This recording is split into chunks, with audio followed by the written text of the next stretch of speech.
What's up, guys? Welcome back to Clear Path Podcast. Here with me, as always, is Mr. Nick Lombardo, and we're going to be going through the Western Conference rankings today. Nick, how we feeling? Pretty good. I kind of was stressed out putting this list together because you're like looking at the teams and like objectively, some teams shouldn't be this bad or shouldn't be this good. But it's more like I feel like it's also clumped up that I'm almost going more off of like vibes than I am like Uh, sometimes the players or like the logical conclusion of it are just like, I don't know. I like this team. I like what they're doing better than this other team. So I'm going to put them right, ahead. And in right, the end, I don't think it's going to matter because it's just going to be so difficult to like figure out where all these teams are going to land. right. Yeah. I mean, it's, I think it's, yeah, like it's way more clumped up than in the East. And I feel like a lot of it is like injuries versus like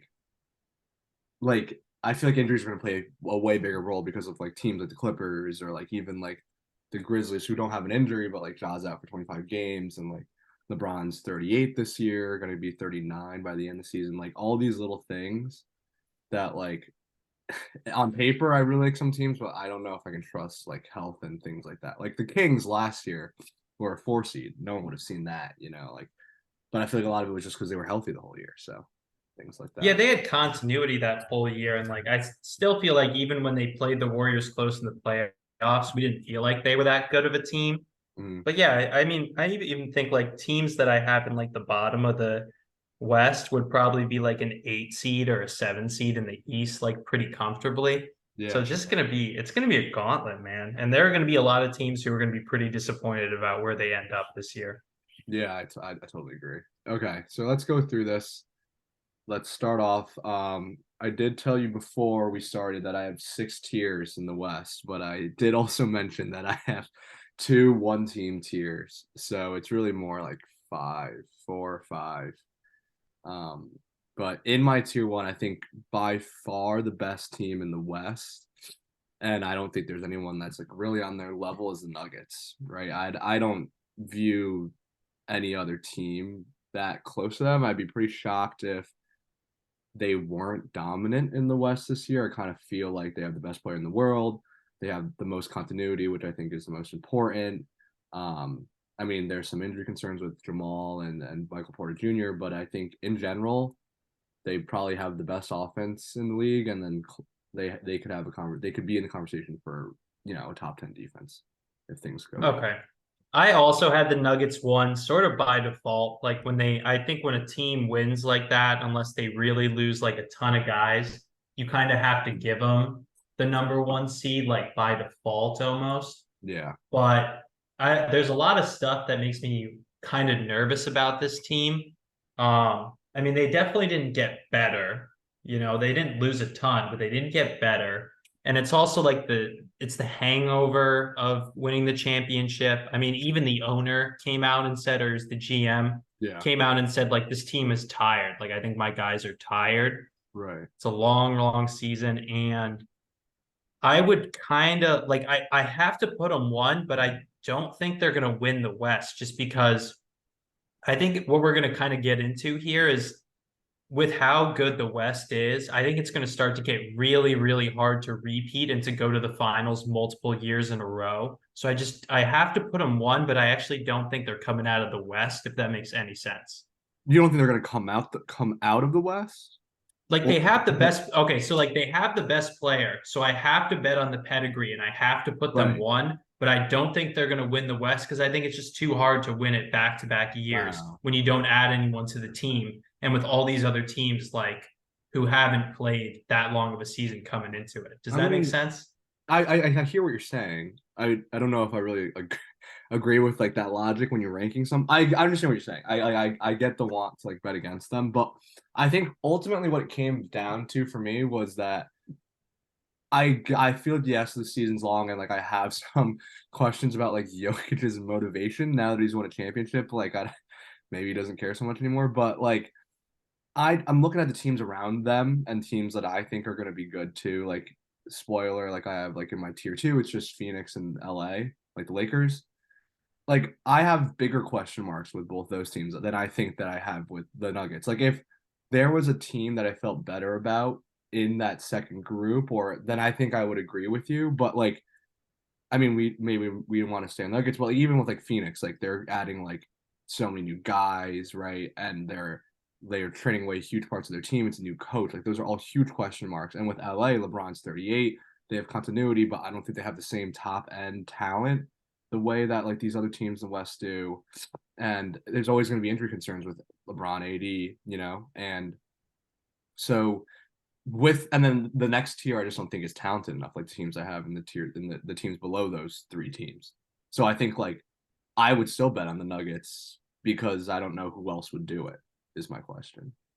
No, I'm with you on that one. And it's like a stupid way to do my rankings for sure. But I just like it's so they're the best team. They're the best team. They have the best pedigree. They have the best player. And like when I start to think about like the playoffs and what really matters towards the end, like yeah, obviously Jokic is the best guy that you would want with the ball at the end of the games. But I just I don't know. I don't see them coming out of the West again. I think it's just too tough. And these other teams have so much more like motivation when like they've already won it. And sure, it's like they want to like battle and keep their championship belt or whatever. But I just think it's going to start getting really, really tough. And it already kind of is to make the finals multiple years in a row. Like we saw it. The Celtics couldn't do it again last year. The Warriors couldn't do it again. The Lakers couldn't do it again. The Heat couldn't do it again. Like all these teams take almost like a year break before they're like back just because it's so difficult and like all these teams are so talented now. Does that kind of make Yeah. sense? Yeah, I think that's fair. I mean, I do think like the long season and the shorter off season definitely makes a huge difference. Um, but I'm just not prepared to bet against them, and I still believe in them. And I was really against them last year, but I do think that Jokic is like in his own tier right now of like greatness. Like I don't think it's particularly close with him and anyone else in the league currently. No, and he's got the belt, and I think it's a kind of a different belt than like when Giannis won. And Mhm. Giannis, like, still very valid championship, like super good Right, player. But I think even when we came out of that championship, even though we knew Giannis was the best player, we still had questions about his game and about that team. right, Versus, I feel like with Jokic, we don't have quite like we know he's good at almost everything except like defense, and even that he's like passable, right? right. So he's the most bulletproof case for like a guy to bet on, which is why I have them one. But I have to throw in. I'm hedging myself. I'm giving a disclaimer that I actually don't think they're coming out of the Okay. West. So then who else do you have in this tier for you for you? Because I have them just one, but I'm assuming So second, I had the Warriors. Oh, Third, I had the Suns, and then fourth, I had the Lakers. wow. Okay. You have oh wow, that was not what I was expecting. You have the Warriors too? I do have the Warriors too, yeah. Why? Well, that's kind of what we've talked about, like the pedigree of it. Like they still, even with like how much of a nightmare it was last year with the pool and the Draymond thing, and like how screwed up that was, they still came very close to like making it back into the Western Conference Finals. They still have Curry, who's I believe like a top 5 player and like still going to be one of the most unstoppable players. I think subbing out Jordan Poole for CP3 is going to be huge for them. And like, yeah, you could look at their team and say there's some questions, and like Clay has looked like shit, but Clay looking like shit didn't really matter when they won, when they beat the Celtics that year too. So I'm just looking at it. I'm just like the pedigree of having those three guys together and having Curry, who's just fucking terrifying, plus adding CP3 into that mix. I looked at them and I looked at them and I was like, I just trust and believe in what they have. That if all these other teams fall apart, I still believe in what those three guys can do together more than I believe in like the rest of the teams in the West. Who do you think is the second best player on this team? It's it's probably Draymond. I think we've like tried to like be cute and be like it's Wiggins. I think It's it's Draymond. definitely not Clay anymore. Yeah, but Wiggins still disappears. Wiggins still has those games. Right, but As I good still as he think was in that finals, where like you completely forget that Wiggins is out there for 25 minutes, I don't yeah, think Wiggins will ever lose that. So I think it's Draymond, even though we don't like to say it is. but I feel like when I was watching the Warriors last year, I mean, I think there's some of it was the pool stuff, But I think the pool stuff really highlighted the lack of like shot creation and like ability to separate on the team of anyone that named Stephen Curry. Like, I don't think the pool stuff would have mattered so much if they just had another option that of a dude that could create shots for himself. And that's like my biggest question with this team is like in the Warriors' heyday and their peak, like when like Clay, I mean, he's not creating a shot for himself, but he's shooting over everyone there, and he's shooting contested threes, and they're all going in. And like with the KD years, it's like KD's this bailout system, and like I don't have any qualms about Steph, but I'm just worried about like how are they going to get shots? Like where is the offense coming from? Like I am a bit worried about all of this, and I don't know if adding CP like I feel like watching CP in the playoffs, I saw a dude that was like he's just not like a starting level player anymore, and I don't know like he's in this like TJ McConnell, Tyus Jones tier of basketball player right now in my head. Like I don't view him as better than that. But So I still think Curry just brings so much gravity to him that Clay and Wiggins are still going to get open shots. I think Kuminga takes a bigger step up this year and like can take on some of that like scoring, like brings kind of a different element to it. And I think like when you look at CP3 or when you look at Draymond, in a singular context, then yeah, you're not super impressed with it. But when you put them with like two of the smartest like cutting players and two of the best shootings players we've ever seen in the game. I think both of them are going to be elevated because that's like all those two players want to do is move the ball around and create offense for other people. So I just think this team is so, I know they're older, but they're just like so smart. They're so veteran that like I'm going to keep betting on the pedigree until like it's disgustingly gone. Like the other, I just feel more comfortable betting on them than I do other teams. I feel like that's how I felt last year was that we before the season we were really high in the Warriors. We're like no one could kind of touch the Warriors. Like it's the Warriors. They have the consistency. They just need something from Moody and Poole and Wiseman and now I feel like they've gone the complete other direction. I feel like that was their last laugh. Like that was their last dance. And like if this team started free falling, like if Steph Curry got injured for a month, and Steph's not an injury free player. He gets hurt almost every year. Like Steph is out for a month, 2 months. Like I think this team could free fall because I don't know where the shot creation is coming from.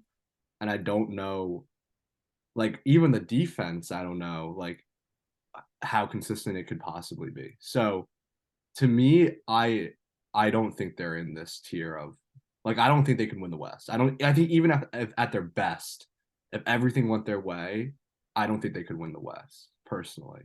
So here's my counterpoint there. I think, and this is kind of what I was saying about the Nuggets, is like I think we overcorrect too much when a team wins a championship and then we're like, there's no fucking way they're not coming out. Like I think we're discounting how fucking hard it is to win a championship and to come out of the West and then do it again the next year. Sure. So I think that was the Warriors last year of like, okay, Poole thinks he's like the fucking man because he won a championship at 21 and like he think now he's off the team and we got a veteran to come in here and buy into it. And then they lost in the playoffs, so now it's like they have that hunger again, and it's also they didn't have that super deep run where they're just completely worn out and they have nothing left. So I think like a little bit of a season where they're going to know how to pace themselves in the regular season. I think this is like I just feel better about betting on them. And I think we got a little bit too down on them because of how much of a mess it looked like at times last year. But I'm betting on the pedigree of Steph Curry, Draymond, and Clay. Like it's worked for a long time. If this is the year that it goes wrong, like I bet on the system and I lost, like I'll live with that. All right. Fair enough. All right. Well, okay. I mean, let's not get ahead of. So you have the Warriors. I mean, I think so. You think they're going to be better than Phoenix? Like, I think like Phoenix is infinitely more talented than the Warriors, right? I mean, I just outlined before of like things I didn't like about Phoenix, but I think they're clearly way more talented. Like it's not even close on paper to me between those two teams. So wait, give me the rest of your tier two. Yeah, so my tier two is just Phoenix and LA Lakers. That's it. So Okay. those three teams are the only teams I can really see winning the West. That's how I kind of feel. Like, or those three teams are the only teams I could see, barring like some extreme circumstance, yeah, to win the West. Okay.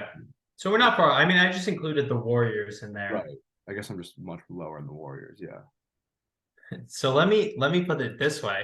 I actually think the Suns are the logical pick to come out of the West. Like if I had to pick one of the four that I have here, and I have the Nuggets and Warriors ranked ahead of them, but I think the Suns are the logical pick to come out of the West because it's like it just becomes Devin Booker's fucking year, and he's like on one and just disgusting. Plus Bradley Beal and Durant around him. I think the bench gets really fucking gaming, like really, really gaming really quickly. Sure. Um, but yeah, so what are you looking at with the Suns? I mean, I just think they have the best top end talent in the league. I think they have the best starting five on paper. Um, I mean, they went uber all in, and this has like a huge potential to blow up in their face. And I think historically, things like his history, basketball history, would tell you like these sorts of moves literally never work out, like ever. Like Steve Nash and Dwight on the Lakers. We're talking like 2004 Lakers with Kobe, Shaq, Gary Payton, Karl Malone. We're talking like it's like this is what happens. Like you try to superload, it just never works because continuity and chemistry and all those things matter. But at the end of the day, like when Devin Booker's like, well, your guys aren't going to be able to guard us, me, Katie, and Beal. Like he's not wrong. Like Bradley Beal's going to be the most open he's ever been in his career, and without CP, like I think they're probably going to play Booker at point, and so it's like pick and pop with Kevin Durant and Devin Booker sounds like the same as, or not the same, but like a slightly worse version of pick and pop with Steph Curry and Kevin Durant. And when we saw that, the Warriors were 73-9. So I'm not saying they're going to be that good, and I don't think they're going to be that good because I do believe in continuity, but I do think that like we can't just ignore that collection of talent. Like it is pretty freaking crazy. And even like the trade they just made, trading Ayton back for like Nurkic and all those bench pieces. Like I think that was actually very valuable for them because I think otherwise, yeah, it would have been a huge issue for them in that sense. And I don't think Nurkic is good. I think Nurkic is clearly worse than Ayton, but like chemistry wise, I think that goes a long way. Switching the coach and everything. So yeah, I mean, yeah, that's what I. So are you nervous at all about because the two holdups for me with this team is the defense and the depth. Do those worry you at all? I mean, the defense I don't even think is a huge concern in my head. I think that I mean, at this age, I don't think like KD is like is a great defender, but I think like sneakily Booker, KD, Beal are all decent enough defenders. Um, and I think the defense is offset by the fact that I think that their offense could be like generationally great, like the shot making and the capabilities. So I mean, the depth does worry me, especially with like an entire regular season and like all these injuries. But like, I think that even with the depth, I don't think it's like horrendous. Like I think like dudes like Josh Kogi and and like Drew Eubanks and like Nasir Little, like I don't think they're great players. And like even like Grayson Allen, I think was a huge ad for them. I don't think these guys are great players, but I think they can be in an 8-man rotation in the playoffs, right? Like we've seen Grayson Allen be on like a very solid contributing player for the Bucks, you know? So yeah, I Okay. don't have as many reservations about that. All right, you talked me into it. I'm flipping those Suns and the Warriors. All right, there you go. That's right. I think I kind of feel like this is Booker's year. I think it makes sense. Like he's circled around it. Like when you watch him, you're like, holy fucking shit, this guy's amazing. And he plays so hard and like he wants it so much that now when he has Beal and like a full season of Durant around him, like man, that team is just gonna be tough to stop. And I have my holdups about like the K debates Diops and Josh Okogis of the world, but like Watanabe shoots threes. Nurkic is fine. Grayson Allen's fucking annoying. Eric Gordon, I think, was a good get for them. Mm-hmm. So okay, I'm with you there. Okay, Yeah, that's where I feel. talk Uh, to me about the Lakers. yeah, I mean the Lakers. I mean, I hate to say it because but like the Lakers are. This is like one of the most beautifully built teams in the NBA. honestly.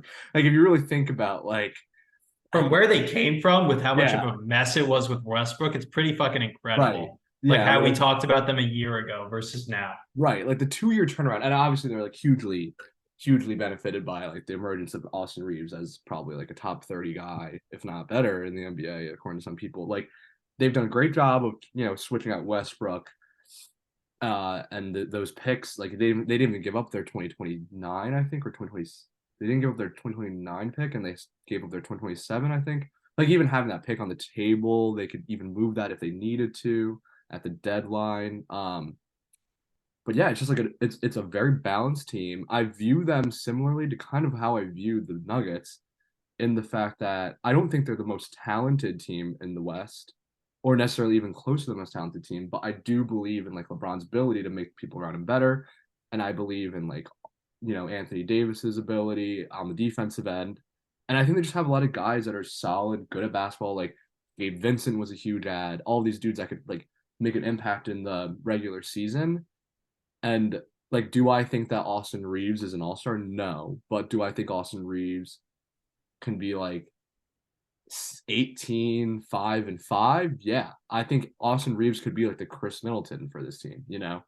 And so for me, the big question marks on like whether or not they win the finals or like make it to the finals would be LeBron's health, AD's health, and kind of like what shakes up around them. But I think that this is like a very well balanced, well constructed roster.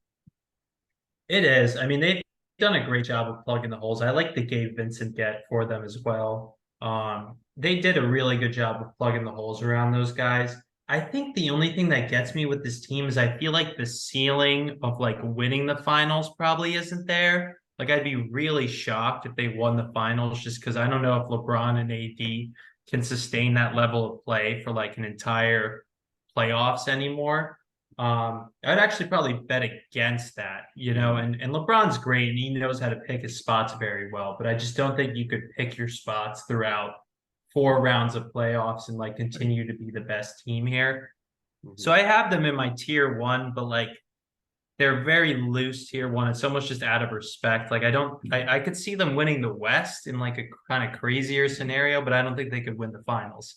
I don't think they could beat either of Boston or Milwaukee. Yeah. I mean, I don't think they're a title favorite overall.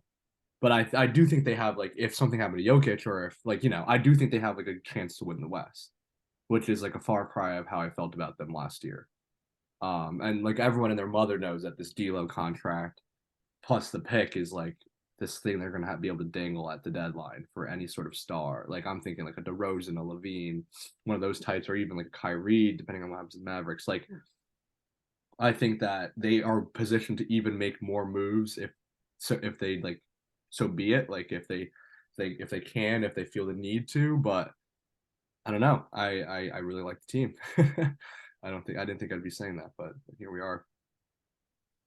All right, give me your next tier because here's where things get wonky, and I want to remind you that this is a fluid list, and I'm allowed to change my picks because I was just like looking at these and I was flip flopping, and I was looking, and I'm like, Right. so I need your help to talk me through these. So give me your next tier. All right, here we go. This is where it gets really weird for me too. So this tier, I kind of thought of them as like the solid regular season teams.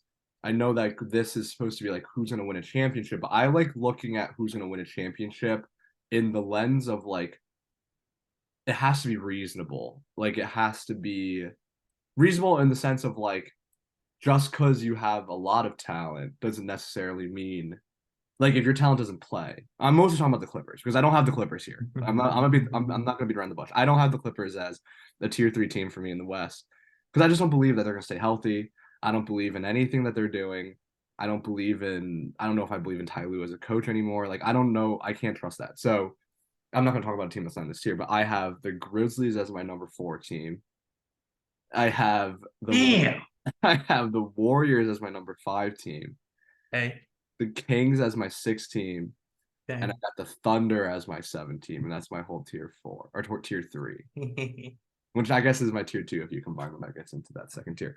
But yeah, no, I mean, this is like a team full of this is a tier full of teams with continuity. All these teams have Their best players have been playing there for as at least 2-3 years now. There's a collection of some young teams here, and for me, like, I mean, I think probably the biggest shock is the Grizzlies. I just don't think that Ja Morant. This might be a hot take. I don't think Ja Morant is like what makes this team great. And I think that we've had some evidence of this in the past. I think you think of like Tyus Jones stepping in and them having like what was like a 20-5 record when Ja was out. I don't think that the drop off between Marcus and John Morant is like a huge insurmountable drop off. I think they don't do the same things, but I think their impact on the game is not as big as people think. And I think that the emergence of a Jaren Jackson and a Desmond Bain and will go a long way in allowing this team to do better. And I don't think 25 games is that long.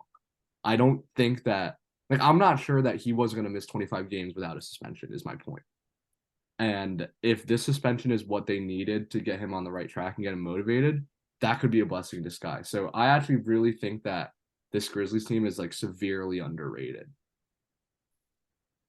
Yeah, so I have them.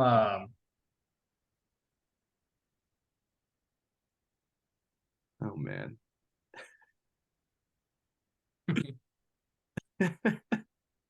I had them 12. Oh my god. Oh my god. That is ridiculous. Are you crazy? This team is are you no, there's just no way you had them 12. Okay, let me give you the pitch. There's been a lot of talent kind of leaking out on the sides because they haven't been able to keep people together. I think Tyus Jones was a really important part to keep the jaw thing together when it wasn't working. But I do feel like this team's kind of been overachieving for a couple of years. Um, and I think the jaw thing is just kind of going to be like a black mark on the season of like when he comes back, is it going to be weird if they played really well when he, if they played really well when he was out? Um, yeah, and I just kind of don't like them. I don't know. I At this mean, point, it's kind of like picking teams that I don't like what's going on there, and I mean, I know they have a good coach, they have a good infrastructure and everything like that. Just like when something like that happens to your team and your star players like that much of like a liability, I just don't think that reflects well on how like the franchise is going to perform. I will say I did like rank this before the Steven Adams injury, which I do think is pretty significant because we know now that he's out for the season. So I think like knowing that now I wouldn't have them 4. I might even drop them all the way to 8 and like push the Clippers up. Or at least on the lower end of this tier. Like I don't think they have a chance to compete for the championship now at all with the Adams injury. But yeah, I mean, I don't know. I don't know how I feel about this jaw thing. I think it's been blown out of proportion a lot. I don't think like what he's done really warranted that suspension. I think also this has been like in the zeitgeist. It's been the air. It's been in the air for like 6 months now, like before the end of the season. So it's not like this is like this wasn't like the Udoka stuff that like broke out like right before the season started for the Celtics. And like look at how the Celtics performed, you know? Like I don't I just don't think this is that big of a deal. And I think it could actually have like good results for the Grizzlies. That's how I feel. Yeah, I mean, like if you really, yes, I know what you're saying. Like in the grand scheme of things, like what he did is not like all that crazy. It's kind of more just like the how fucking dumb it is to like get caught again. Like how Yeah, fucking yeah. stupid do you have to be to get caught Right. again? Right. And like his dad's being an idiot. I mean, thank God Dylan Brooks is off the team. Like Right. what a fucking terrible influence that is. And you look at the guys around him and you're like, yeah, it's a good team outside of that.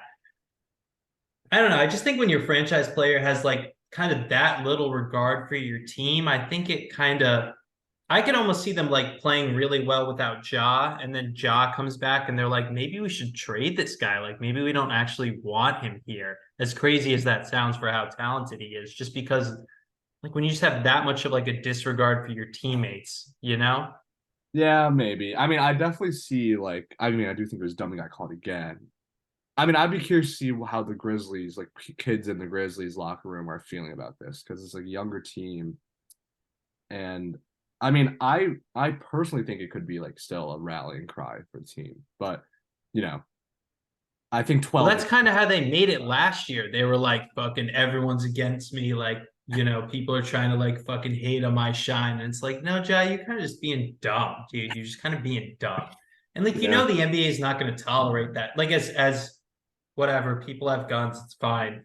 Like, right, the NBA isn't going to tolerate that after like Gilbert Arenas and like all the shit in the right. early 2000s and all that. Like, just fucking put it away, dude. Just don't fucking put your goddamn gun away. It's not that hard. Like, I just think 12 is ridiculous. Like 12 is so low. So yeah, I mean, do you want to give me your tier three or tier two, I guess? yeah, I'll give you my tier two. I had the Thunder at 5. Okay. I had the Clippers. I had the Pelicans, and I Oh, had the Kings. oh, okay.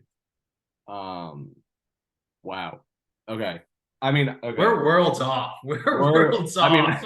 I feel like how you feel about the Grizzlies is how I feel about the Pelicans. I'm just done with the Pelicans. Like I'm out. I'm good. I was so in on the Pelicans for all these years. So excited for them at the beginning of last season. And I'm done, man. I'm done with Zion, I think. I'm done with the general apathy of the team. I feel like they haven't done a good job building this roster. I feel like they've been blessed with a lot of resources in that AD trade, and they got this gift to get Zion and make like some of this is definitely on Zion, but I just don't think the roster construction makes any sense. I think CJ McCollum doesn't make any sense with Ingram or Zion. I don't think that they have a pure point guard on this team. I don't think like is Dyson Daniels their best passer? I don't think that they have enough shooting on this team. Um, I even think that Ingram and Zion are a weird fit. Like I think that they like got all these pieces and then we're like, okay, we're good. Like we have like the most assets in the league. We can do whatever we want. Let's just like see how this plays out. And instead I think like they should have been more proactive about like the way they built this roster and like finding pieces that make sense together. Because right now it feels like it's a collection of talent that doesn't play well together. And Zion Williamson, who's supposed to be their best player, like I think his problems are bigger than John Morant's. And that's fair. I mean, that's what this team really comes down to is like if Zion can fucking just play, like if he wants to play for New Orleans, then this team will be like really, really, really good. Like seeing highlights of him in the preseason, like coming back, and you just kind of remember, like, man, we like just completely forgot about this dude and how like fucking unstoppable he is. I actually think the team could show like there's just so many guys that I like on this team that I think it kind of makes sense with having those three scores up there, plus Herb Jones and Trey Murphy and Daniels and Alvarado and Nance. Like it's a lot of fucking dudes who play really hard and play well. But it comes down to Zion. And if Zion doesn't want to play for the Pelicans, which is, it's up in the air at this point to say the least, then yeah, then they're shit out of luck. But if Zion wants to play, dude, if Zion wants to play, like he's gonna fit into this and just like he's a Swiss Army knife. He can screen, he can handle the ball. He's like one of the most unstoppable guys in the league when he wants to play. So yeah, I guess I am making the Zion over Ja bet, and you're making the Ja over Zion bet. Yeah. But like, man, I just think like it makes so much sense when Zion is fucking going, you know? Okay. I mean, okay, I hear what you're saying about this Zion stuff. I think my main concern is I feel the opposite about this team construction the way I feel about the Lakers, which is, probably the opposite of what we would have said last year about this team. But I just don't think there's anyone on this roster that is making the people around them better. And I think that Mm. even Zion, like if you told me we were getting a full season of Zion that's like committed and playing, I think he's a dominant player. He has like a top five potential, but I don't think he makes the guys around him better. And I don't think like not playing games and being injured for like the last 2 years like helped him develop that. Like I think like he's lost out on like some pretty valuable reps. Um and I just don't know like who on this team. Like yeah, I love all the dudes you listed, but I don't know who's setting up the table for everyone. Like this is a team that really could have used Chris Paul. Like this is a team like all the best teams in the West have players that make the players around them better. And I don't see that guy on this roster. And that combined with like the uncertainty of the coaching, of injuries in the past, and Zion's commitment, and kind of like an aging CJ McCollum, like I just don't. I have no faith, and I have them 11 in the West. So Damn. Okay. Damn. Yeah, you know what? Maybe you're right. Maybe this is the year from hell and everyone's just super unhappy and they end up trading one of those guys. But I'm just like, and maybe I'm just getting mystified by the names on the roster and like how much talent there is there and just but I think Zion, and you're right about him, being hurt for the last 2 years and not wanting to play. And like, yeah, maybe that drops him down a bit. But if Zion is healthy, I think he is that guy who like makes everyone else better just because of like he can do fucking everything. He can do fucking everything, and he's amazing. And if he just gave a shit, like this could be like a top 4 seed in the West, easy, like yeah, easy. Who else has the talent of them?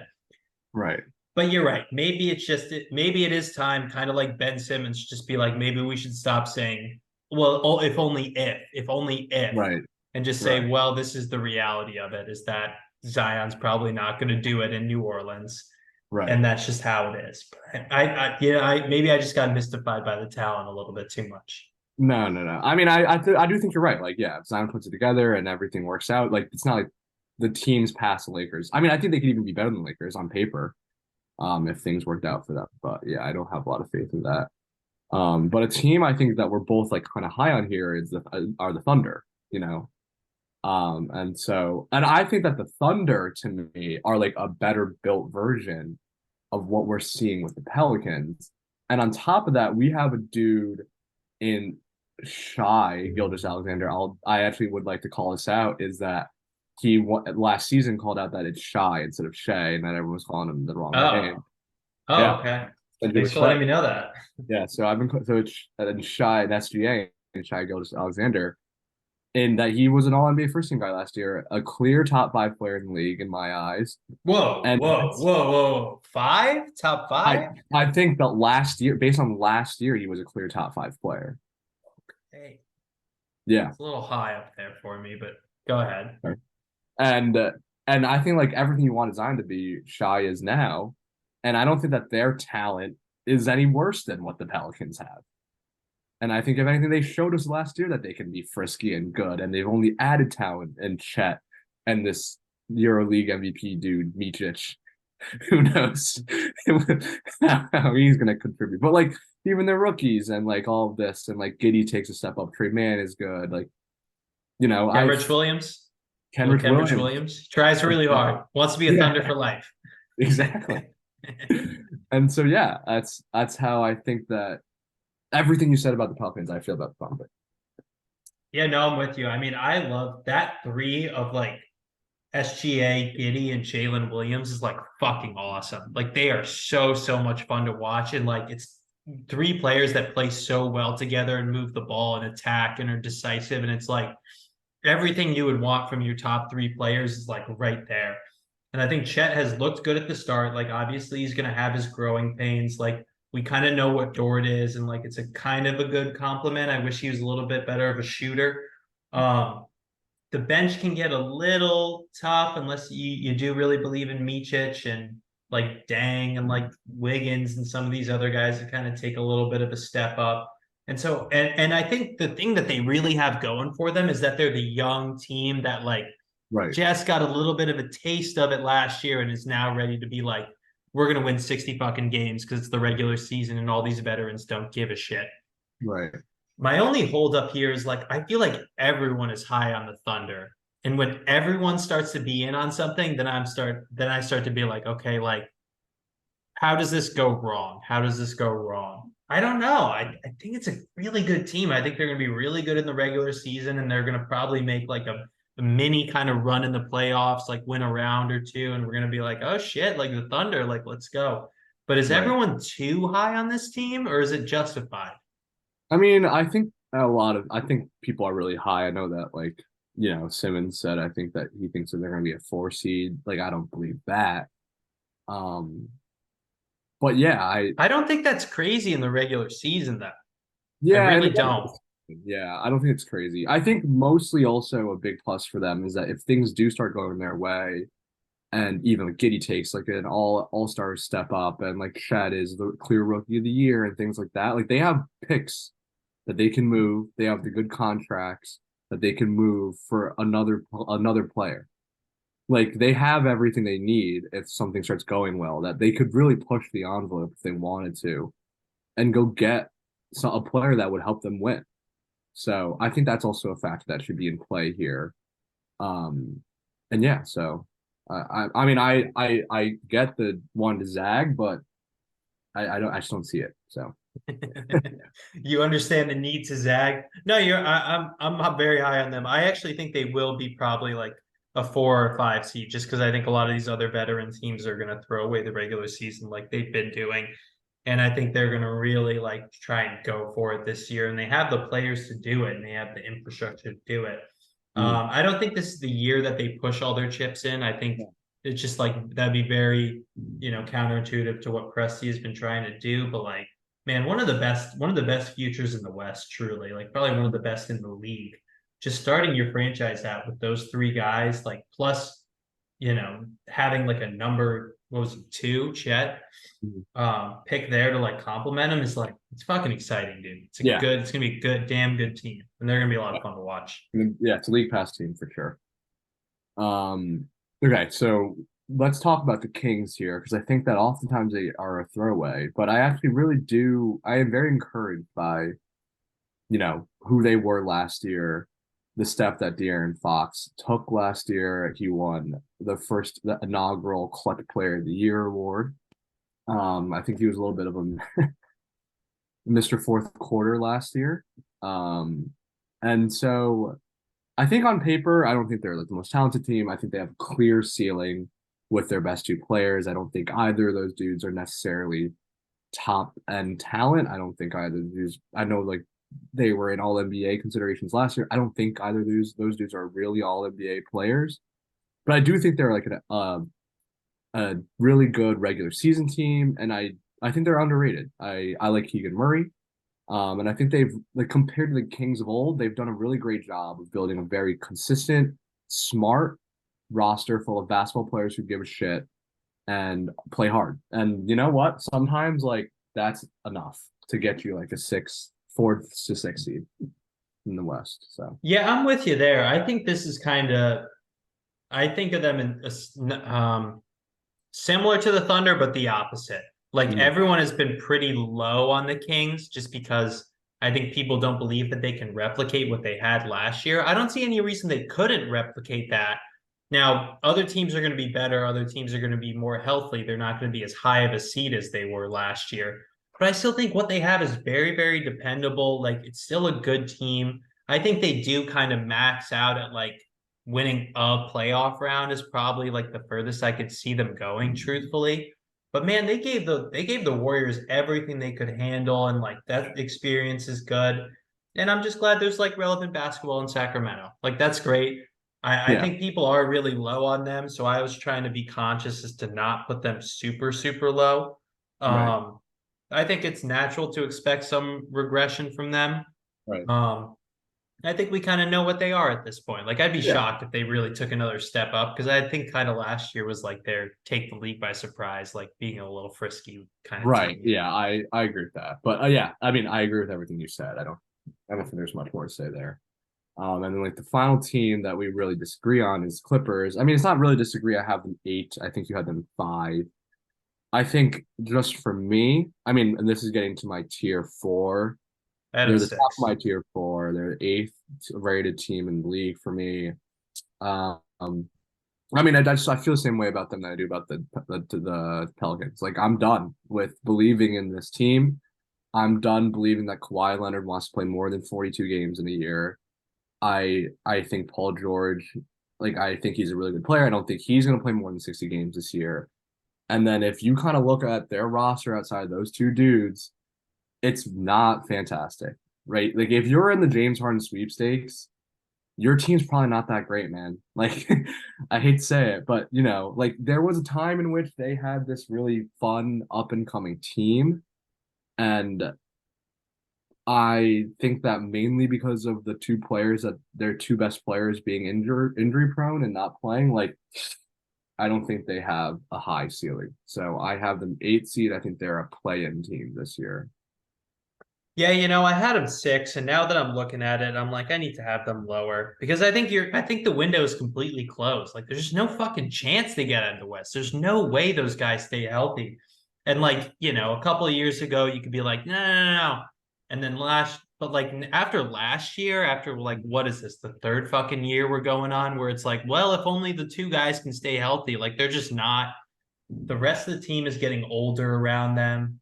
It's like they're still fucking relying on guys like Batum and Covington and like I know Man is good, but it's just like there's just no fucking way a team that's like Westbrook, Paul George, and Kawhi is going to succeed this year. So I think Yeah, I have to drop them lower. And it's sad. Like, right. poor fucking Clippers fans. Like they got these two guys and they thought they had a real shot to win it, but there's just no way they stay healthy. Like there's just no way. Yeah, So yeah, I yeah, think you're right. I think this probably has some year from hell potential for them too, where it's just like if you lose those two guys early, like what the fuck are you gonna start Marcus Morris again? Like see how right. that story goes, like Norman Powell, like so yeah, you're right. I think I actually probably put them too high. I probably should flip them in like the Grizzlies at this point, because I was Yeah, kind of just looking at the Clippers and like you look at it and you're like, well, Kawhi and Paul George, but it's not Kawhi and Paul George anymore. right. I mean, yeah, Kawhi can get there sometimes, but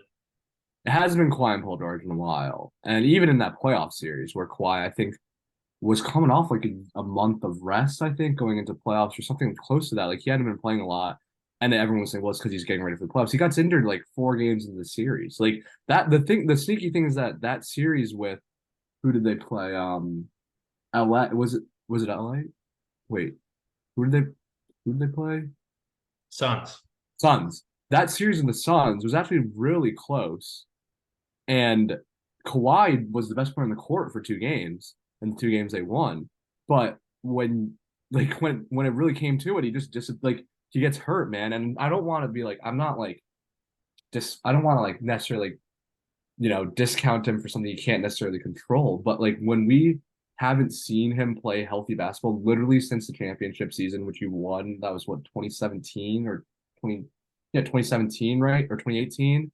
Like if he hasn't been healthy since then, we're gonna be playing in 2024, man. It's been 7 years. Like it's time, dude. Like it's just not gonna happen. Like I'm done with betting on this team. So if they had their picks, I think they would be a blow it up candidate. I think both put Paul George, Kawhi would be on the table. But without that, I think they're just gonna mosey along and just collect 40, 50 wins maybe at most. So And it's like the thing is too, like, what can you do at this point? You don't have your picks.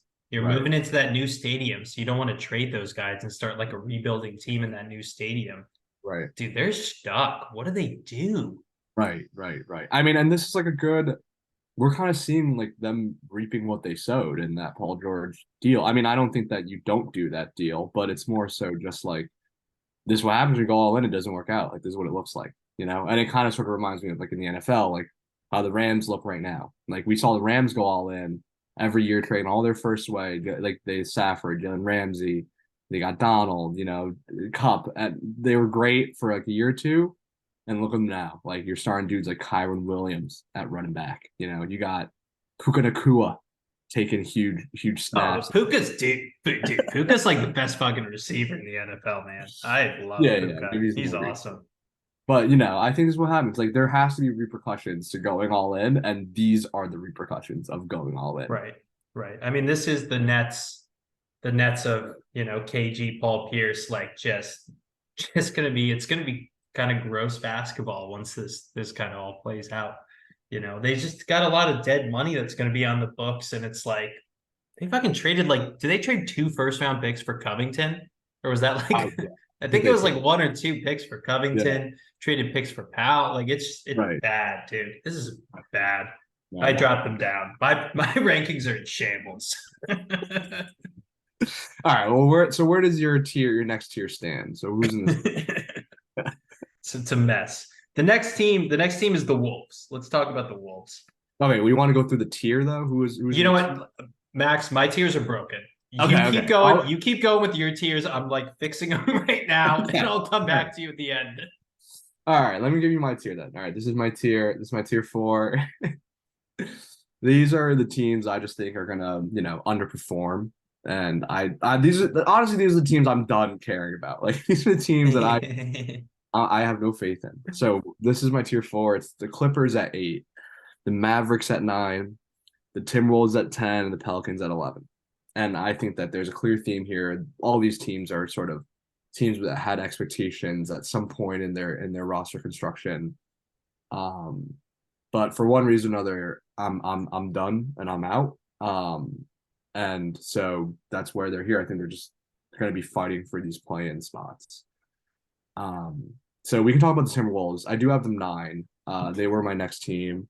I sneaky think that this is the year that we all thought they were going to have last year after the Gobert trade. Like, I do think that Gobert trade is like obviously heinous. This is like one of the worst trades of all time. Clearly, like trading every single asset you have for a dude that's not going to average 10 points a game is not like what you should do. But all that being said, I do think that he's a good basketball player. Like, I don't think he's a great basketball player, but there's a reason he won Defensive Player of the Year for like 3 years in a row. Like, he has an impact on defense, and that's like he's a unique player in that sense. He really, impacts the game, but by all accounts, Anthony Edwards was the man to be in FIBA this year. They didn't win the championship, so maybe that's a little bit of like, oh, what happens when he's the best guy on the court? But like, you know, they have someone that could really be a top 5 player in the NBA, and that is Anthony Edwards. And at this point, I think Gobert and Cat are a bit underrated. So while I don't love the construction, I don't love what's going on there. I do think they're talented, which is more than you can say of a lot of other teams in the West. Man, this was one of the toughest teams for me to figure out because I feel like there's a lot of good and a lot of bad, and you can really just choose what you want to focus on.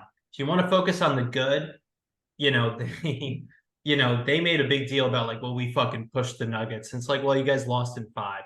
But then you listen to a lot of the Nuggets players talk, and they're like, no, no, no, that was our like toughest out in the West. Like there's that team's gonna be good. I think Anthony Edwards is like that fucking good. Like he really like I could see him being one of the players that takes a huge step up this year. And then you look at the other side of it and you're like, yeah, Anthony Edwards was the man on that USA basketball team, but they didn't fucking win, and like he definitely got a little ball hoggy at times on that team, which like that's not a team to get ball hoggy on. You got plenty of talent there. Like you don't need to do it all yourself. Right. And you look and you're like, okay, am I going to really bet on a team that like outside of Edwards, their best players are old ass Mike Conley, 1 year older Rudy Gobert, and head case like dramatic, delusional Carl Yeah. Towns. As talented as they are, and like if you squint at it, the team kind of makes sense. And then you take a step back and you're like, I don't know if this team makes any sense at all. And so I just like went all around with them, and I had them higher and I had them lower. And I think they probably just end up like 7 or 8 seed, kind of decent. Like, and you just kind of look around and you're like, where are we going with this team? And maybe this is the year they kind of start exploring like a Towns trade. But even that sucks. It's like, what are we going to trade Towns just because we have Gobert and we can't move Gobert? And like, they kind of just fucked themselves with that trade. I mean, It's so bad. yeah, I think now I feel like since after the news today dropped that Jalen McDaniels signed the max extension, something's got to give there, right? This is Minnesota. This is not Golden State. He got a max? You got a max. You got the max Oh my extension. God. I think it was like 5 years, like 150, or 4 years, 150, I think, or something like that. Um, yeah. So I mean, that's the writing on the wall. They're gonna have to pay Ant in a couple of years. Like this, I think like this is part of their retool, right? Like clearly when they went all in with the Gobert didn't work. I think one of Cat Gobert is gone. Like that just is we can just put that in writing right now. Let's take that to the bank. If you can bet that anywhere, I'd bet that. There's no way one of them is on the roster at the trade deadline. I'd be pretty shocked of that, I think, at this point. And yeah, so that definitely plays a role in like how I view this team. But on the same hand, as much as it like sucks to say, I also am not sure how important Karl Anthony Towns is to the like this team winning. Like he might be getting paid like 40 plus mil a year. I'm not sure he has a huge impact on winning. I'm not sure that you can actually get like giving Nas Reed 13 mil a year in the summer. That's because you kind of think that he can fill that role once you trade Cat or Gobert, right? And I think Cat's probably the one that you can actually trade for something of value, given the price that you set yourself for Gobert. So, you know, it's interesting. I mean, having a team with 2 7-footers in today's NBA is a bit antiquated, some would say, but you know, it's they're talented. They're not bad players. They're talented, and like, yeah. I mean, here's a little. How much? Just give me. What do you think Jaden McDaniel's stats were last year? I mean, I know he's like a big advanced stats defense guy, so I'm assuming it's not great, but I guess like 13, 4, and 5, something like that. That's Maybe pretty good. something like that. That's pretty close. I would have. Yeah, he's 12, 4, and 2, 2 assists. So Yeah. that's pretty spot on for you right there. I guess that's 136 million nowadays because he's long and plays defense. But I was like, wow, okay. Yeah. Um, yeah, I mean, I just think they're stuck, dude, because he almost would. The logical trade is to trade Towns, and I think that makes a lot of sense. But then it's like you're not getting a player better than Towns back in that trade. So now you got to try and rebuild. And you still got this Gobert asset, and it's like, man, they're in a tough position. They really are. Um, but maybe it all clicks. I don't know if I see it clicking with Towns anytime soon, though. No, no, no. And yeah, I mean, I think that you just have to kind of sunk cost, move on, right? Like we made a bet, it didn't work. Okay, let's move on. Let's go grab a pick. Like if you get like a pick and a player back for Towns, yeah, he's not going to be better, but whatever.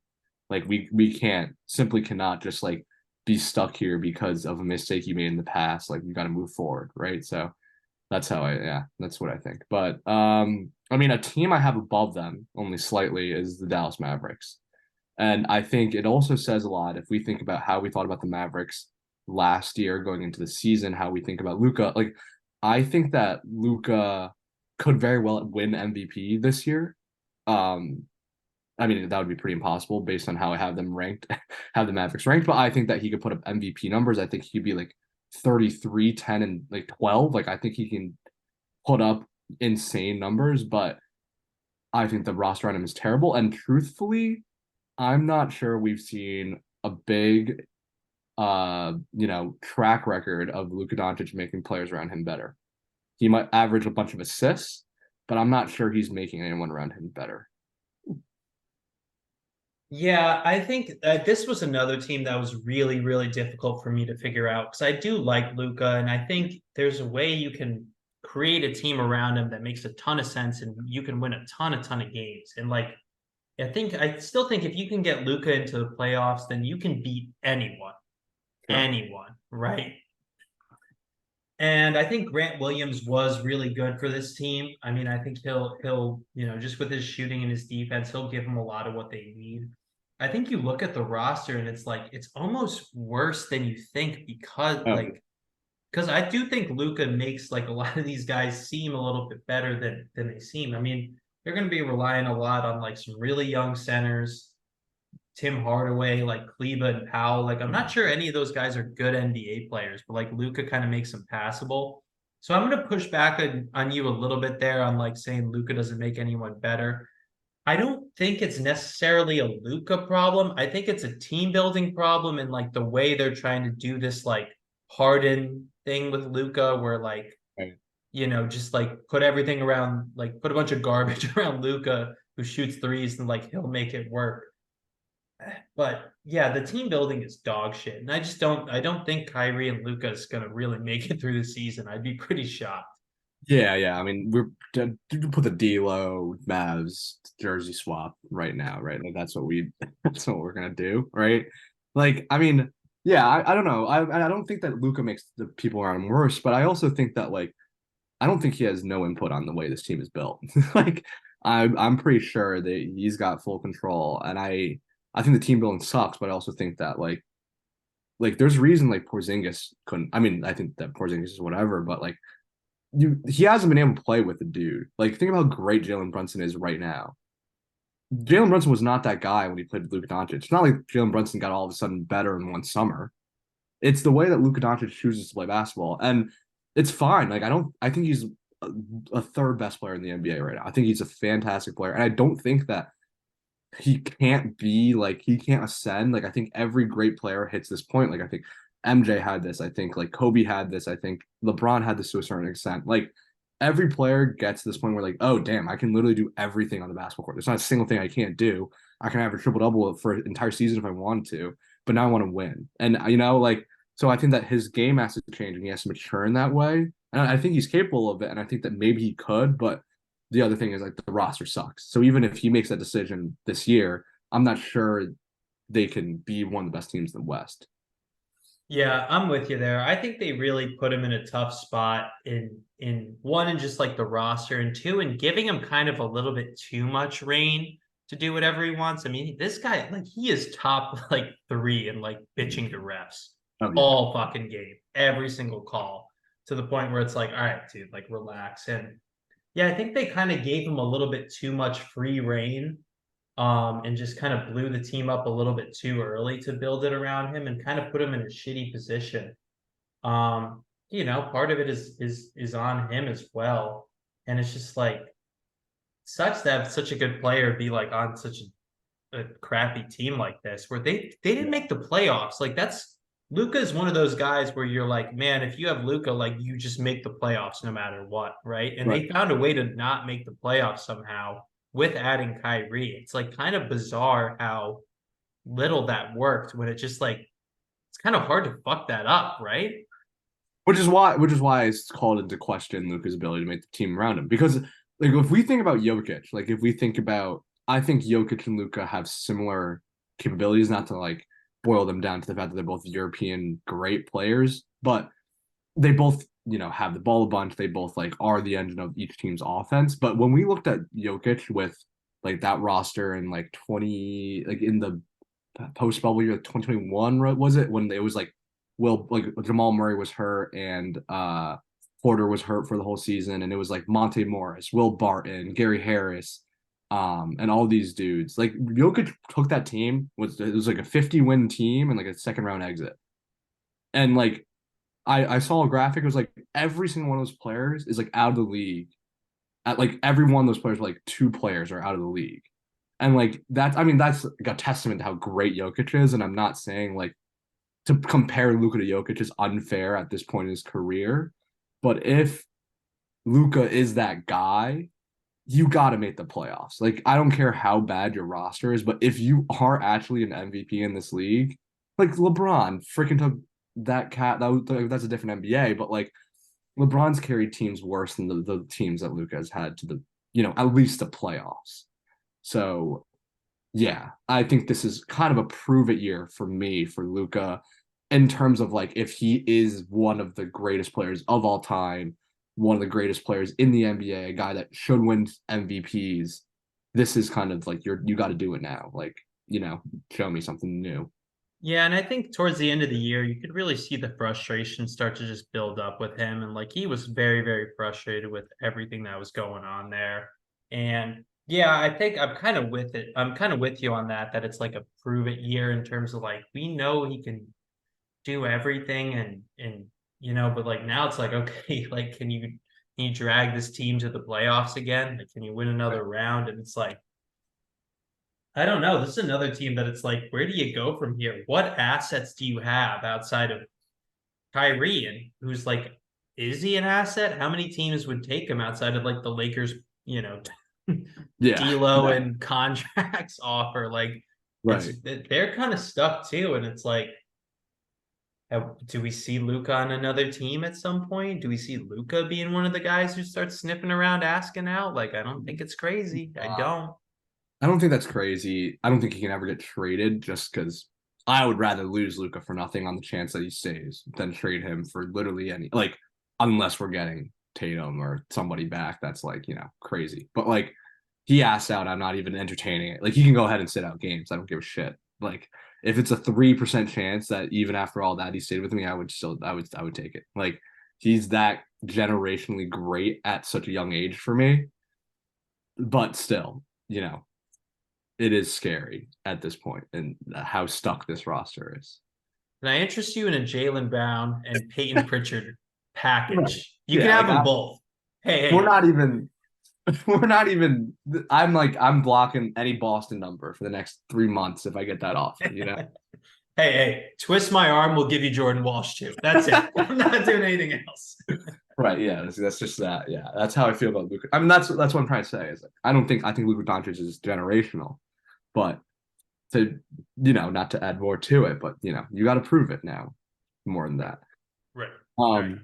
All right, let's move on to this next tier, which I have. This is a little mini 3-team tier. We're getting to like some of the worst teams in the West, but they're separate of what I think is the actual worst team in the West. And so the 3 teams I have in this tier are the Rockets, the Jazz, and the Spurs in that order. And I really wanted to put the Rockets higher because I actually am kind of high on this team. I think they've done a lot of things that kind of make you think that they kind of want to win this year or like are more of a win now window than you would think. More than yeah, definitely they want to win this year. And like but at the end of the day, I am a believer in continuity. I'm a believer in chemistry, and I just don't believe that you get to sign like 10 dudes and then your team is just magically great. Like I don't think that stuff like ever happens, but I think they could be the best of the bad teams, which is maybe not a lot to say. Yeah, with them, I mean, they're another team I had a really difficult time with because I believe a lot in Ime as a coach. Like I saw what he did for that Celtics team, and I think he's going to do great things for this team. But I'm not sure the players make any sense together Right. in the slightest. Like I don't think Van Fleet is a great player. Like his shooting percentages have always been dog shit. And we wondered kind of why the Raptors were so bad last year. Like maybe it was because Van Fleet was making all the crunch time decisions. Right. We got a little bit too high on like that one run he had when they were in the finals. I think there's a pretty good chance that Jalen Green, Amen Thompson, and Cam Whitmore are all just chuckers who don't actually add anything to your basketball team. Like I think that's more likely than it is not likely at this point that those guys are just going to be empty calorie scorers.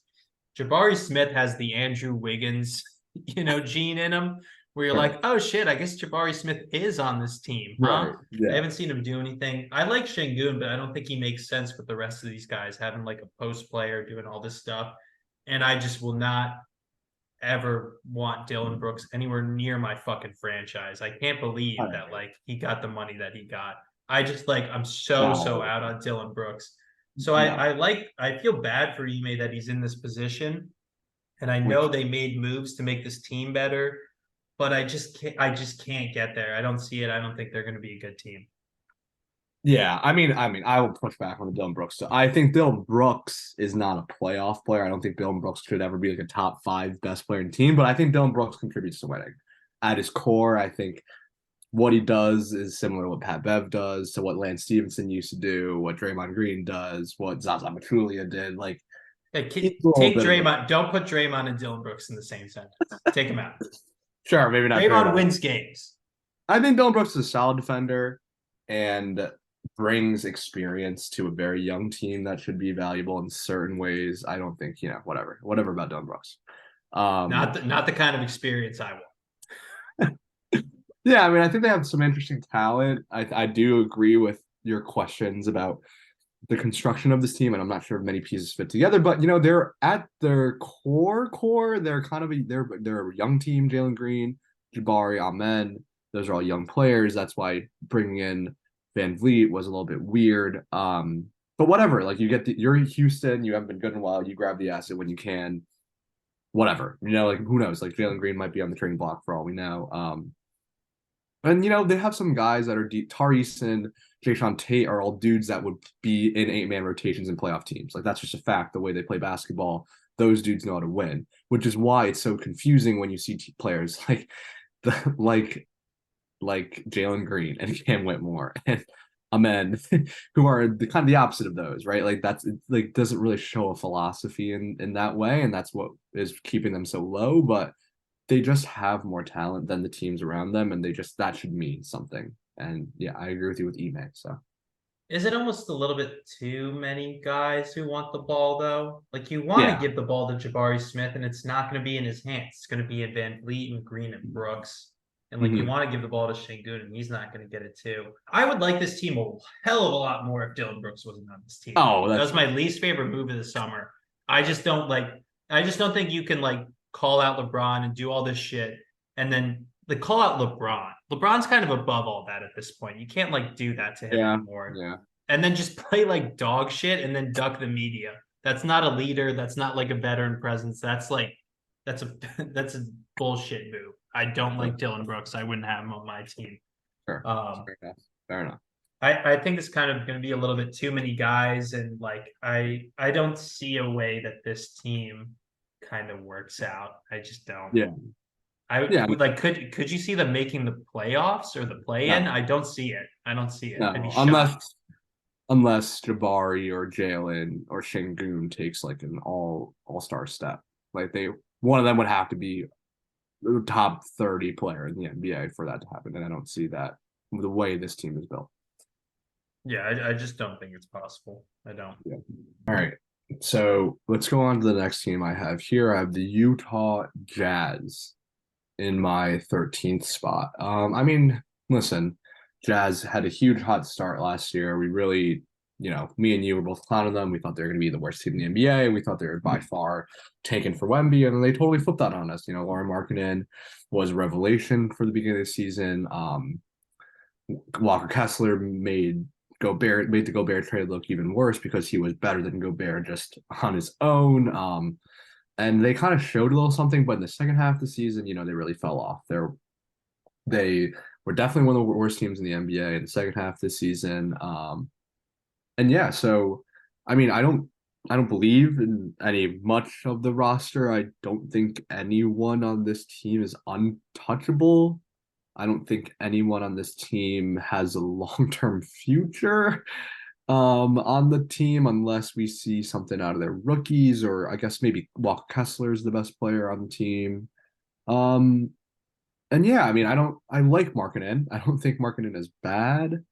I just don't know what Markkinen being your best player means. So they have the potential to be one of the worst teams in the NBA too, right? Like if we compare them to even like the Hornets, who we were clowning on the East, at least with the Hornets, I know I have something in LaMelo and I have something in Miles Bridges, albeit that he can't get on the court for other reasons. But like, we know there's talent there. I'm not sure how much talent I'm seeing on this Jazz roster. Yeah, man, I see a lot of those post big three Celtics in here just because of the Danny Ainge, just collecting assets. And I think I'd see a lot of Will Hardy, Brad Stevens comparisons of like just a guy getting his team to overachieve and playing Mhm. defense and moving the ball and doing the right things. But like you said, man, the talent isn't here. I guess there's a lot of guys who played another year, and I think towards the end of last season they were kind of bad by design, where they were just like, we don't want to make the playoffs with this team. What's the point of this? Mhm. And so I almost want to put them higher, but I think in today's NBA, I think they overachieved last year and they were relatively healthy and like kind of were able to, outperform, their expectations a bit. And I could still see this team kind of like being decent and being, not a rollover every night. But I just think with the other teams in the league, like there's just no way this team can be all that good. I mean, especially if you lose Markkinen for any portion of the season, then it's like really like who are Right. you getting for like scoring and creation and all this stuff? And so, you know, it's I'm hesitant to say they're going to be like such a bad team because I do believe in Will Hardy that much, and I think he's a great coach. But there's only so much you can do when the team is just like this talent bear at this point. Yeah. And this is also a team that's got all the players that contending teams are going to go to the trade deadline and take a couple first for, right? Colin Sexton, John Collins, who just got moved. Well, even Markkinen himself could get moved to a contending team. Like when we're talking about like, oh, maybe the Thunder will make a move for some dude. Like Jordan Clarkson, perfect example, right? Like if you're the Thunder and you're like, oh, we need an added scorer, let's go give a Milwaukee Bucks 2025 for Jordan Clarkson. Like any of those players, they have every single one of their players on this team is kind of like built in that mold, and they kind of like have no attachments to any of these dudes. And so I yeah, would save Kessler. I think Walker Kessler. I think they'd be pretty.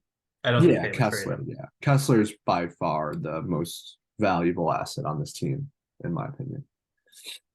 I Uh, would put Markkinen above him just because he's longer and rangier and stuff. But yeah, I think outside of Markkinen and Kessler, I wouldn't be surprised if none of these guys are on the team, and you really start looking at the depth, and it gets pretty shaky pretty quickly. I mean, Chris yeah, Dunn, is fine. I think he had, Akabaji is fine, I'll but be fine. Yeah, there's just not too much to go into with this team. I think they overachieve a little bit. And probably still get to like mid 30s wins, somehow. But with the other talent in the league, it's just there's not too much to say for them, I don't think. it's valid.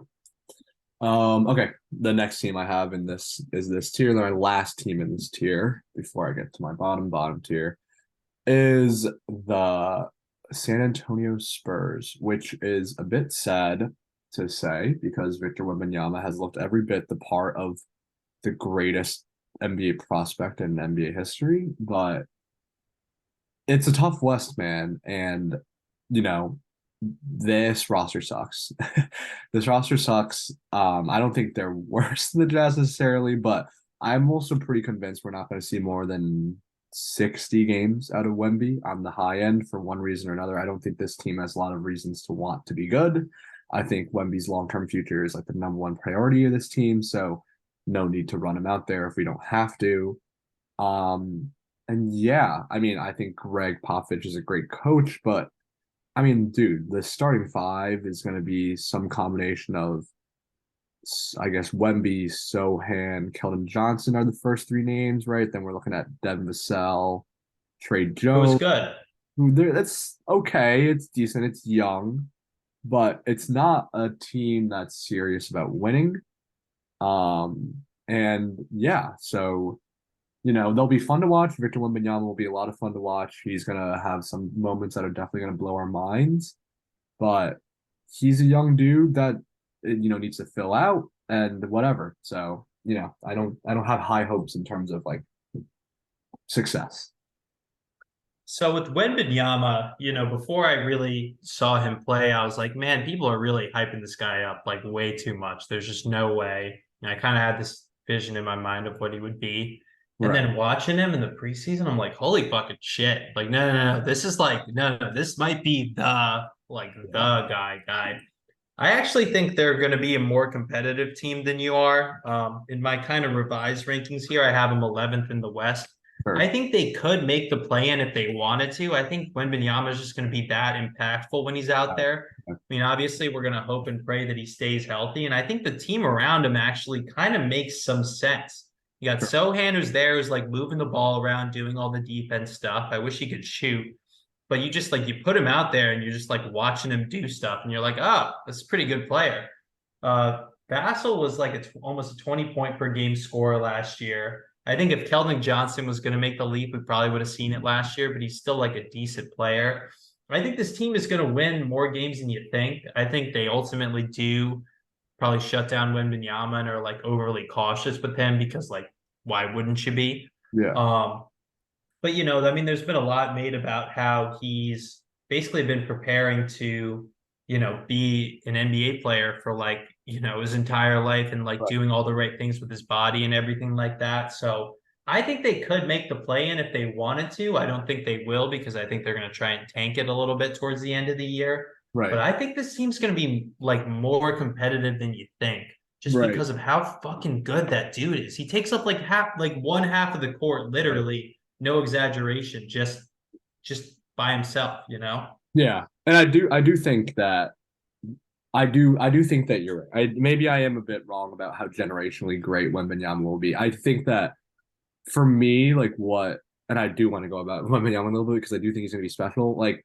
I I think for me, like what he's going to be able to do on defense is going to be something like that we've never seen before, right? Like Gobert, who we've talked about, like yeah, he's been a great defender, and he's really like the Jazz of old were able to like really construct this sort of like drop coverage defense in a way that like really revolutionized modern NBA defenses. Like everyone plays drop coverage because of the way Rudy Gobert was doing it. But I think for Wembanyama, it's more so his length and speed allow him to cover an entire half of the court, right? Like you like Literally. I was watching a video on like breaking down like his positioning on defense and the way that he's able to just stand in that like mid post area close enough to the paint where like you don't feel comfortable like driving past him because he's so long, he's gonna be able to contest everything, but he's still fast enough to close out on 3-point shooters. He's able to like cover kind of the corner guy and the wing guy at the same time, which is like an insane asset if you really think about like how insane that statement is. Like one defender being able to sort of like keep his eye on two players allows a free defender, aka Jeremy Sohan, to do more Draymond Green type things and sort of like read a defense in like a free safety sort of way and like really have an impact in that sort of way. And I think like that offense and whatever, and like we see like him in transition and the Euro steps and the shot making, like that'll come. And like he definitely has some of that, but the defense is going to be there from day one. And I think that teams are going to have like an extremely hard time like dealing with this. Like we saw it in the preseason game, the Warriors preseason game. Like you actually like he blocked Andrew Wiggins' three when he had his foot inside the paint, Nick. Like you were there live and you saw it.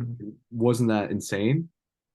Dude, it's ridiculous. Cause like, I mean, I've watched some of those videos too, and it's like for normal NBA players, he would be out of position a lot of times where it's Right. like, oh, is that an overhelp? Is that like him not no, no, no, no. Like for him, that is the like he can, literally touch the paint and then get outside to not only a corner 3-point shooter, to like a top of the key 3-point shooter. Right. Yeah. So like with the reason I have them a little bit higher is just because I think they're just gonna like I think it's almost impossible to not win with him out there. Like they're gonna win without trying. Just because if you put him out there, he's getting at least one block a quarter. And that's not even counting the amount of times that players are going to run into the paint and be like, no fucking chance. Like, if he's on you, like, how do you can't shoot over him. Right. You sure you can like try and drive into the paint, but if you're anything less than like a fucking Valanciunas where you can bully him out of the way, which I think we will see him get bullied at times in the paint, like it's just he's too damn good to like for this team not to win games. And the craziest thing, like when I was watching, was just looking at how raw he was offensively and being like, this is the worst he'll ever be. He'll never be worse than this, Right. without, something, extraordinary happening for him to not reach his potential like that. Man, he's gonna be really, really crazy, Right. dude. I just Yeah. don't see any way he doesn't hit unless it gets me nervous when those long limbs and how skinny he is, and you just like think like, oh man, one wrong landing, and I don't want to wish that on anyone. I don't even want to talk about it. But like that's the Right. only way he's not really good. Right. I mean, yeah, I think I do think like some of the basketball. I mean, I think what he's gonna do is like unprecedented. It's not like they're gonna anyone's gonna film any film of any player in NBA history of like how to defend in the way that they're gonna ask him to defend. So I think there will be some growing pains there, and I think like he's an extremely young dude. Like he is very very young. He's gonna have growing pains regardless of how talented he is. But yeah, I think you're right. I'm probably underrating how great he's going to be in this rookie year, and I'm excited to see it. And I think the team around him makes more sense than you think. With like, okay, you have a traditional point guard in Trey Jones, you got a shooter scorer in Vassell and Keldon Johnson, and then I think they can definitely upgrade the Zach Collins piece. But like having Sohan around there is like he's good. Those two are going to be like best buds on the court with the way Sohan just keeps moving the ball and does all the little things on defense. So like I'm really excited to watch this team. I think they're going to be better than Mhm. people think, if that's even possible. Right. Okay. All right. So now down to the final team in the West, and what I think is probably going to be the worst team in the NBA, in my opinion. And that's why they deserve their own tier. It was the Portland Trail Blazers, who are in their own tier for me as the worst team in the West and also the NBA. I mean, listen, They traded Dame away for a lot of pieces. They got a collection of young talent and picks, but I think at its core, this is a very messy team. I don't like a lot of the personalities on the team. I don't like the coaching necessarily. Um, I I think that this team is trying to lose. I think this team is gonna I don't think Rob Williams or Aiton are off the table to get moved again. I don't think literally I think everyone on this team can be traded the way that the Jazz, everyone on this team can be traded except Scoot Henderson. I think that Sharp, all these dudes are tradable. And the main difference is that with the Jazz, we saw a proof concept of how great Markkinen and Walker Kessler were last year, and we don't have a player to that caliber, in my opinion, on this roster, unless you want to talk yourself into DeAndre Ayton, and they don't have a coach nearly as good as Will Hardy. So to me, this is by far the worst team in the NBA. I disagree. I don't think they're going to be the worst team in the NBA. Because I just like, okay, let me give you like the 7 players who are going to play the most. Scoot, Simons, Thibault, Grant, Ayton, Brogdon, Sharp, Robert Williams. That's a good NBA team. Like that now. Now here's where I think you're going to be right. Is I think the coaching is dog shit. I don't think Chauncey is a good coach. He never showed anything in Portland. Sure, he had some tough situations there, but I don't think he's a good coach. And I think the Blazers will look around at some point this season, like they've done the past couple of years, and say, the league is too good this year. We got to bottom out. Let's get rid of Grant. Let's get rid of Brogdon. Like, let's explore like one of Robert Williams and Ayton, and let's bottom out. And let's try and get a top pick. And it just doesn't make any sense for them to win. But I like the talent on this team, and I think they're gonna be good. Like it's too young for them to. Let me pause on saying they're good. They're too young to be like completely horrible unless they want to be horrible, if that makes sense. Yeah, I mean, I don't know. I push back a little. I mean, I don't like the fit with their best players, right? Like Scoot, Simon, Sharp. Don't think they like Scoot and Simons. I think It's gonna be a clunky fit for sure between yeah, those 2 Simons guys. I think one of them probably moves on. right, which is it's got to be Simons, right? Because Scoot is the guy Yeah. that drafted. So I mean, I don't know. Yeah, like Brog. There's going to be a lot of moving pieces. There's going to be very little continuity with this team, and it's bad coach. So, I think all those add up to not a great team. Yeah, I mean, if I was them, I would honestly just keep all those guys unless you really got something that like, is worth it. Like if you can get a first for like Brogdon or Rob Williams, like I guess go for it. But like I don't know, when you have these like young guys, I think having kind of role-ish players like Grant, Ayton, and Brogdon and Williams, I think it makes a lot of sense to keep those guys around and just like, show your young guys like what it means to be a good team and like what it means to try, what it means to be a veteran. I just think there's too I much mean, talent on this team for them to lose unless they really try. do you really think that Aiton and Jeremy Grant are the two? Jeremy Grant who left the Nuggets because he was like, I don't care enough about winning. Like I would rather be a 20 point per game scorer on the Pistons than win basketball games with the Nuggets. You think DeAndre Ayton, who calls himself dominating in the third person, is the guy that we want leading this team? I just don't believe in that whatsoever. Okay, you're right about Grant. I wouldn't want Grant on this team. Now I take it back. If you could, I don't know if you could move him with that contract and who Yeah, would take him. I guess someone would. Maybe a little Tobias Harris swap and yeah, yeah. yeah, Aiton is kind of getting into that cat tier of like mental Right. toughness, which is not a tier you want to be in, No, where it's no. like this guy's so talented, but I don't know if it's ever gonna really make sense for him. Yeah. Rob Williams is always hurt. Yeah, there's a lot of flaws in this team for sure. But I still think there's a lot to be excited about on this team. But with not enough teams, with so many teams trying to win, it just makes too much sense for them to say, "Hey, fuck it, let's just be bad and move on and get another guy to add here." Sure. All right. So that kind of wraps up our West here. Did you end up sorting out some tiers or do you want me to give Yeah, yeah, no, I feel a lot better about what I've done with the list. Let me give all you right. my revised Yeah. list with tiers. So, tier one, I switched the order around a little bit. So I'm going Nuggets, Suns, Warriors, Lakers, tier one. Tier two, I'm going Thunder, Grizzlies. I heavily revised the Grizzlies. Yeah. Kings, Wolves. Okay. Tier three, I'm going Mavericks, Pelicans, Spurs, Clippers. Oh, okay. Clippers had a real Wow. fall. Now that we got talking Okay. about it, I was like, year from hell for Clippers. I see them like just not making it. Okay. And then last tier, I have Jazz, Blazers, and the Rockets. Sorry, Ime.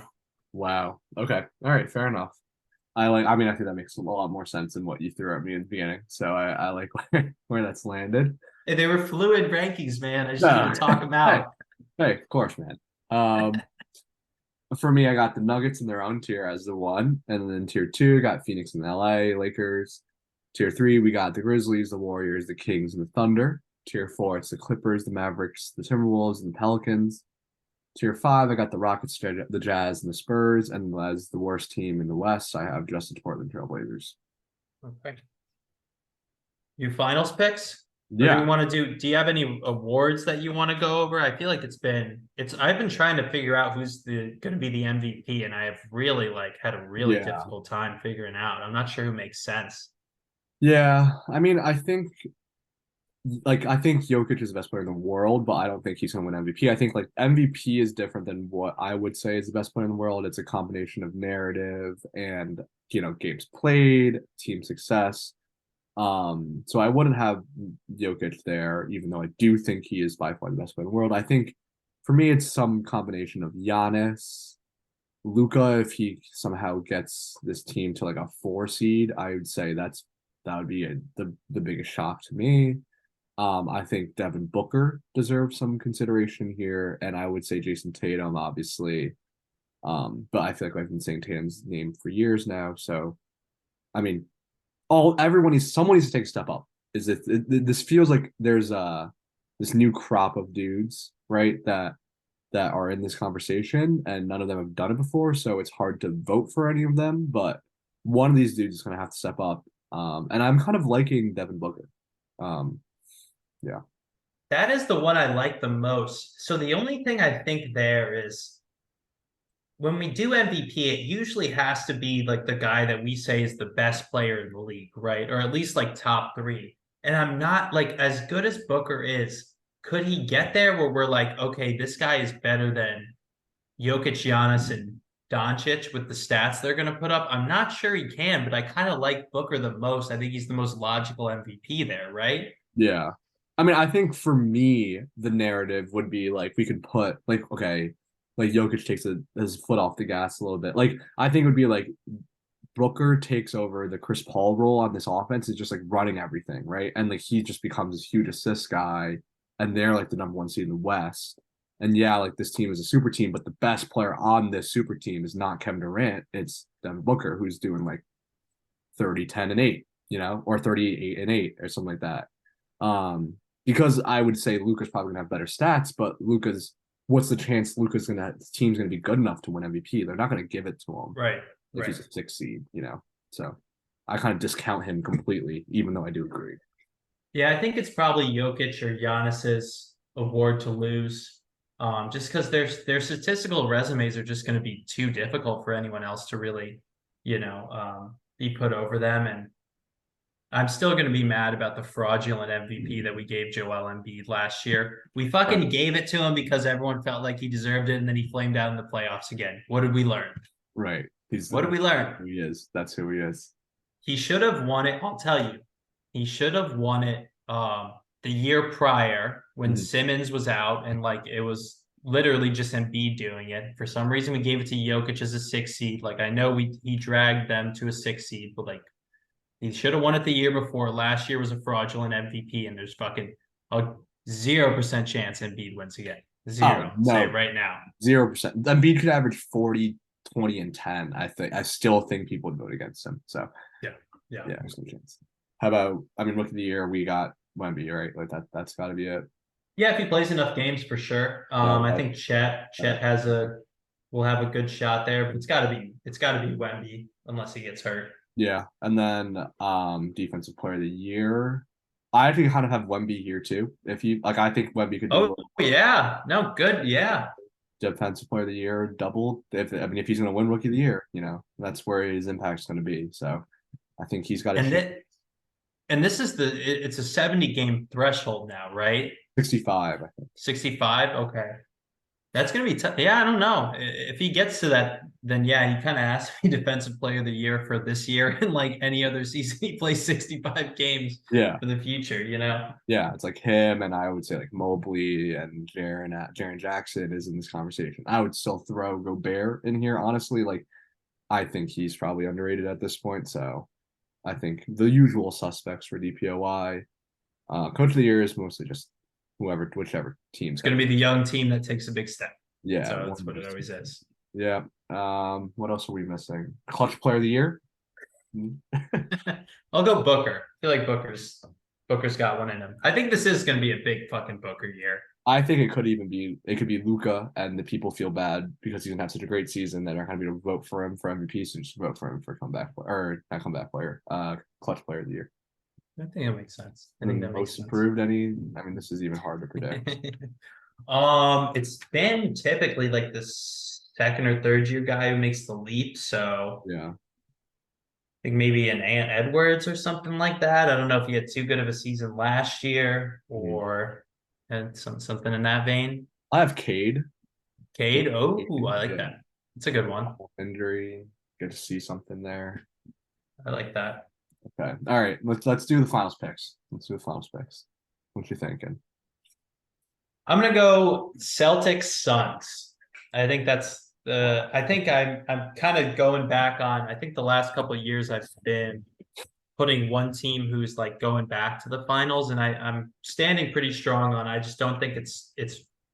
I don't know if possible is the right word. I don't think it's likely that a team makes it to the finals and wins the finals again. So I'm gonna go Celtics Suns.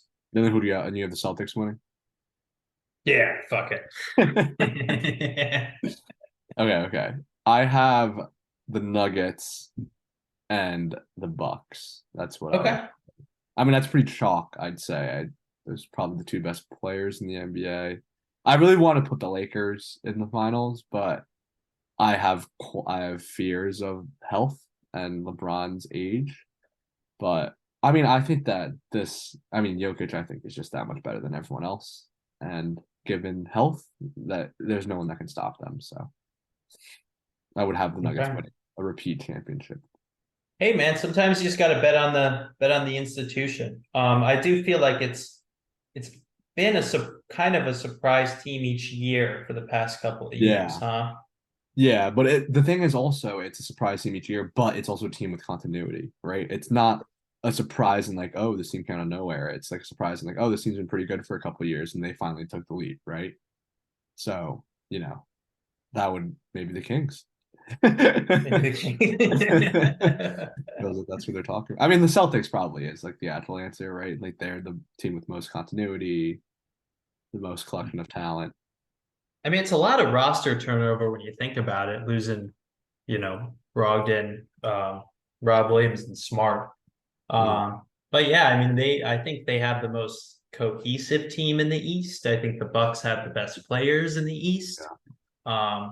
And I think it's a if you're saying Celtics in the finals, it's a Tatum takes another tiny step up and Right. like really can do it. And Tatum does play very well against the Bucks. They've always been a good matchup for him. They definitely don't have anyone to guard him now. With Middleton being older and some of the pieces they lost. So, I think it's a good bet until we wake up and fucking the Heat are in the finals again. We're gonna be like, God damn it. We're not worried about that. We're not worried about Hey that. man, don't sleep. Don't sleep. I am not worried about that. All right, all right. So that was kind of our preseason wrap up. Now that we have the East and the West out, league starts Wednesday. I'm excited. So let's look. We'll do a little mid-season check-in for sure. We'll do some video if something big happens that's worth talking about. But yeah, excited to see how the season unfolds. Yeah, man. It's a lot of good teams this year. A lot of teams excited to see. So I'm just looking forward to having basketball back on again, dude. Yeah, I'm excited for basketball to be back. All right. Thanks, guys.